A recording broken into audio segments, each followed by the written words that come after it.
Bonjour les CM1. Alors aujourd'hui je vais vous apprendre à utiliser la fiche outil pour la division posée. Vous avez bien compris qu'on est en train d'arriver à la division posée. J'aurais préféré forcément être avec vous pour vous aider à utiliser cette technique. Malheureusement on n'a pas le choix, donc je vais vous l'expliquer à distance. Donc ouais, elle est sous pochette plastique normalement, comme ça vous utilisez un Velleda et vous pouvez l'effacer et réutiliser après. Moi, j'ai pas de Velleda à la maison, donc je vais faire avec un feutre et j'essaierai de frotter pour l'enlever. Donc, je vais vouloir diviser un nombre, 326 par exemple. Je vais le mettre ici, mon dividende. 326. C'est le nombre que je veux partager, que je veux diviser. Moi, je vais le diviser par 2. Donc, 2, c'est mon diviseur. C'est le nombre c'est en combien je vais partager. Alors des fois, vous voyez un petit chapeau sur des divisions. Ça, c'est pour dire combien de chiffres je vais prendre. Comme 3, il est plus grand que 2, je vais pouvoir le partager.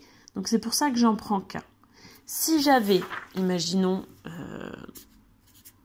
126 divisé par 2, là, j'aurais mis mon chapeau sur 12, parce que 1, je ne peux pas le partager tout seul. Donc j'aurais mis mon chapeau sur 2 chiffres, pardon. Donc là, je vais prendre seulement mon 3. Je vais chercher dans la table de 2, qu'est-ce qui se rapproche le plus de 3 sans le dépasser.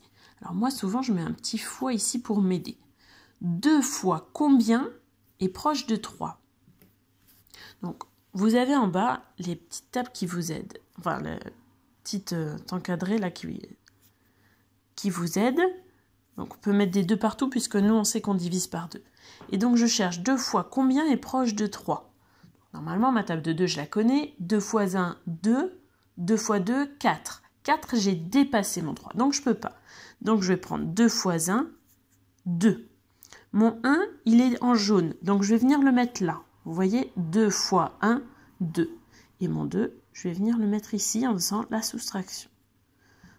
Donc, mon petit encadré là, il sert à mettre mon moins. Et le 2. 3 moins 2, il reste 1. Ensuite, vous voyez une petite flèche. 1, je ne peux plus le partager, donc je vais descendre mon 2. Et maintenant, je vais chercher dans tout ce qu'il y a de là. Si j'ai un 0, ce sera seulement dans 2. Si j'ai un 1 comme ici, ce sera dans 12. Donc, 12 divisé par 2, ou 2 fois combien se rapproche de 12. Moi, je vais repasser ici. Comme je connais ma table de 2, je sais que ça va être 2 fois 6, 12. Donc, en jaune, ça vient ici. 2 fois 6. Et mon 12, il vient là. J'oublie pas le moins. Je fais ma soustraction. Donc, je commence toujours par les unités. 2 moins 2, 0. 1 moins 1, 0. Il reste 0. Je descends mon 6. Et je cherche donc dans tout ce qui reste. Là, il n'y a plus que 6. Donc, je reviens là. 2 fois combien se rapproche de 6? 2 fois 3 égale 6.